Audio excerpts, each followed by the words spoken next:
প্রথমে আমি বলতে চাই যে হোয়াট ইজ অটিজম, এইটা ফার্স্ট আমাদের জানতে হবে। মূলত তিনটি বৈশিষ্ট্য। একটা হচ্ছে কমিউনিকেশন প্রবলেম, কথা গুছিয়ে বলাই, যে আমরা কথাবার্তা অনেকক্ষণ চালাই, এটা এদের অসুবিধে হয়। দুই হচ্ছে সোশ্যালাইজেশন প্রবলেম, অনেকে কথা বললেও কিন্তু সোশ্যালাইজেশনে কিন্তু তাদের কম থাকে। এবং তিন হচ্ছে রেপিটেটিভ বিহেভিয়ার, এরা যে কাজটাই করে সেটা বারবার করতে থাকে। এই তিনটে বৈশিষ্ট্যর কারুর একটা থাকতে পারে, কারুর দুটো থাকতে পারে, কারুর তিনটে থাকতে পারে। এই কোনো একটা থাকলেই বলা হয় যে তিনি অটিজম স্পেকট্রাম ডিসঅর্ডারে আছেন। এখানে আমি একটা কথা, দুটো তিনটে কথা খুব পরিষ্কার বলতে চাই।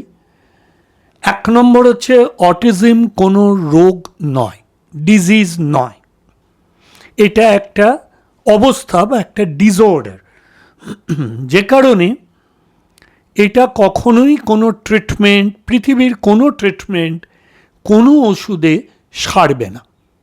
এটা প্রথম আমাদের মেনে নিতে হবে। এই ডিসঅর্ডার নিয়ে যে জন্মেছেন, যিনি জন্মেছেন, তাকে কিন্তু তার মৃত্যু পর্যন্ত এটা নিয়েই চলতে হবে। এইবারে তার সাথে যেমন আমরা সাধারণ মানুষের মধ্যে কারুর সুগার, কারুর প্রেশার বা ইত্যাদি অনেক রকম কোমরবিডিটিস থাকে, অটিজমেও স্পেকট্রামে যারা থাকেন তাদের অনেকের, সবার নয় কিন্তু অনেকের কোনো কোনো কোমরবিডিটিস কোমরবিডিটিস থাকে। তার মধ্যে একটা হচ্ছে ইন্টেলেকচুয়াল ডিসেবিলিটি থাকে, এদের বুদ্ধাঙ্ক একটু কম হয় অনেকের, সবার নয়।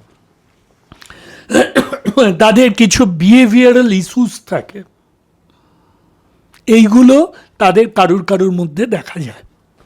আবার এটাও ঠিক যে অটিজম স্পেকট্রামে আছেন একজন মানুষ, তিনি কিন্তু অসাধারণ প্রতিভাবানও হতে পারেন, মানে দুটোই হতে পারেন। কিন্তু তার সঙ্গে আমরা একটা জিনিস মাথায় রাখতে হবে যে আমরা সাধারণ মানুষ যেমন সবাই প্রতিভাবান নই, অটিজম স্পেকট্রামেও যারা আছেন সবাই প্রতিভাবান নয়, কেউ কেউ হতেই পারেন। এরপরে আসি আমাদের জার্নির কথাটা। রুকু যখন 2 বছর বয়স, তখনই কিন্তু রুকু খুব ভালো রাইমস বলতে পারত, ইংরেজি, বাংলা সবই বলতে পারত। তো ছোটোবেলায় সব বাবা মা বা বাড়ির লোকজন ভাবেন ছেলে খুব প্রতিভাবান, আমরাও তাই ভাবতাম, এর মধ্যে কোনো ভুল নেই। কিন্তু যখন আমরা, এটা আমি একটু লক্ষ্য করেছিলাম যে ওর যে মেমারি পার্ট, সেটা অনেকটা লাইক প্যারট মেমারি, অর্থাৎ যেটা শুনছে সেটাই বলছে। কিন্তু নিজের কথা, যে আমি ভাত খাবো, ভাতটা ভালো হয়েছে, ডালটা ভালো হয়েছে, মাংসটা ভালো হয়েছে, এটা ভালোবাসি, এই যে নিজের কথা, এটা কিন্তু খুব বেশি বলতে পারতো না। তখনই আমার সন্দেহ হয় যে এর মধ্যে একটা সমস্যা হচ্ছে, কিন্তু কী সমস্যা সেটা আমরা জানতাম না। তো তখন আমরা, এবং আরেকটা রুকুর সমস্যা ছিল, সেটা হচ্ছে কেউ যদি জিজ্ঞাসা করতো তোমার নাম কি, বাচ্চাদের যেমন সবাই জিজ্ঞাসা করে এই তোমার নাম কি, ও বলতো তোমার নাম কি, আমার নাম বিনায়ক রুকু। অর্থাৎ প্রশ্নটাকেই ও রিপিট করতো। এটাকে পরবর্তীকালে জেনেছি এটাকে বলে ইকোলেলিয়া, কিন্তু ইকোলেলিয়া টার্মটা আমি সেই সময় জানতাম না। কিন্তু এটা বুঝতে পেরেছিলাম যে ওর মধ্যে একটা অসুবিধা হচ্ছে, কারণ এটা খুব কমন নয় যে সব প্রশ্নে প্রশ্নকর্তার প্রশ্নটাই ও রিপিট করে দিচ্ছে, দিয়ে উত্তর বলছে।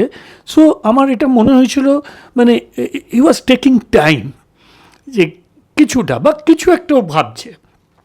আর একটা জিনিস ওর মধ্যে আমার লাগতো, প্রশ্নকর্তা যে টোনে প্রশ্নটা করতেন ও কিন্তু একই টোনে তাকে রিপ্লাই করতেন।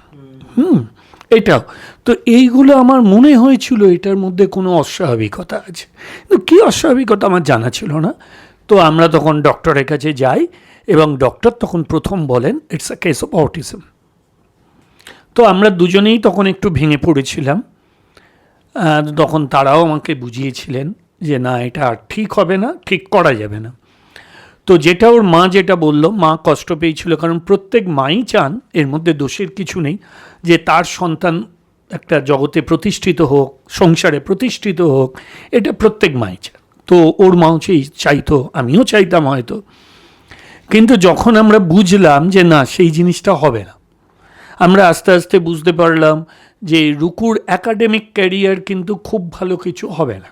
অর্থাৎ ছোটোবেলায় অনেকেই ভাবেন আমার ছেলে বড় হয়ে ডাক্তার, ইঞ্জিনিয়ার বা অধ্যাপক এসব হবেন, কিন্তু আমরা তখন বুঝে গেলাম যে রুকুর একাডেমিক্যালি রুকু খুব বেশি দূর যেতে পারবে না।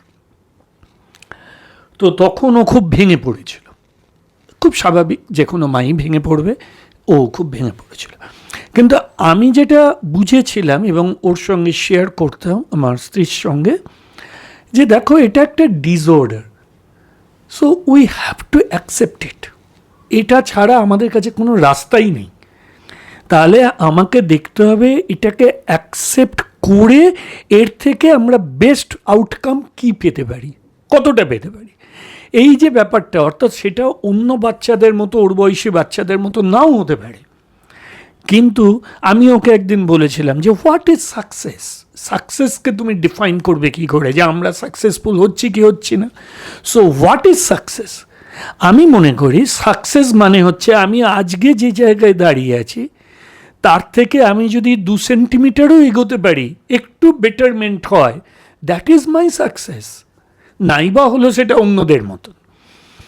তো সেই থেকে আমরা দুজনেই আলোচনা করতাম, তিনজনেই। তখন রুকু অতটা যে বুঝতেও তা নয়, যে ওর মধ্যে এই যে সমস্যাগুলো আছে, এই সমস্যাগুলোকে অ্যাকসেপ্ট করে নিতে হবে যে এই সমস্যা আছে, এগুলোকে ঠিক করা যাবে না।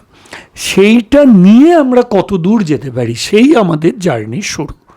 আমি যাদের পরিবারে অটিজম আছে, এরম মানুষ আছেন, অটিজম স্পেকট্রাম ডিসঅর্ডারে আছেন, তারা যদি এই শোনেন, আমি তাদের কাছে একটাই কথা বলবো, the most important thing is acceptance. You have to accept it. অনেকেই মনে করেন একটা অলিক ব্যাপারে দৌড়ন, যে না আমি এটাকে ঠিক করে ফেলবো, অমুক ডাক্তারের কাছে বা অমুক সাধু বাবার কাছে বা অমুক জায়গায় গেলে ঠিক হয়ে যাবে। হবে না। যার মানে আমি এমনও শুনেছি ওর ছিল অটিজম, সেরে গেছে। তাদেরকে কিন্তু আমি একটা কথা বলি, যে কথা আপনাদের হয়তো কাজে লাগতে পারে, অটিজম কারুর সারে না। যদি আপনি শোনেন কারুর সেরে গেছে, তাহলে জানবেন যে কোনো দুটোর একটা হয়েছে। দুটো পসিবিলিটি থাকতে পারে। এক হতে পারে সেই মানুষের অটিজম ছিলই না, রংলি ডায়াগনোসড হয়েছিল। দুই হতে পারে তার অটিজম সেরে যায়নি। কিন্তু অটিজম ছিল, অটিজম সেরে গেছে, এটা কোনো দিন হবে না, কারুর হবে না। তো আমরাও আমাদের একটাই লক্ষ্য, যেভাবে আমি সাকসেসকে ডিফাইন করলাম, যে রুকু যে জায়গায় আছে তার থেকে যদি একটুও রুকুকে আমরা এগিয়ে দিতে পারি, সেটাই আমাদের জার্নির সাকসেস। আপাতত এই মন্ত্র নিয়ে চলেছি। আজকে আমাদের পুরো ভিডিওটা স্পন্সর করেছে রিফ্লেক্ট ইওর ভাইভ। ওরা end to end interior solutions provide করে থাকে, ফ্লোরিং থেকে শুরু করে, সিলিং থেকে শুরু করে, painting, electrical works, home appliances, bath fittings, they cover everything. Their speciality is modular kitchens.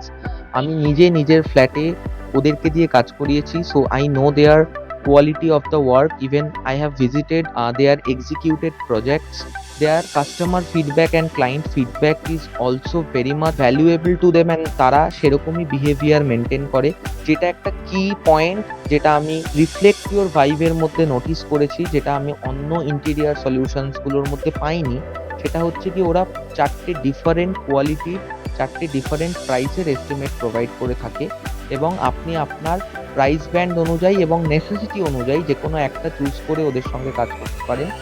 ওদের নিজস্ব ইন্টিরিয়ার ডিজাইনার্স রয়েছে, ইনহাউস স্কিল্ড লেবার্স রয়েছে, যাদেরকে দিয়ে ওরা কাজগুলো এক্সিকিউট করে। So do check out their brochure, I will link it in our bio. Thank you so much. Let's get back to our video.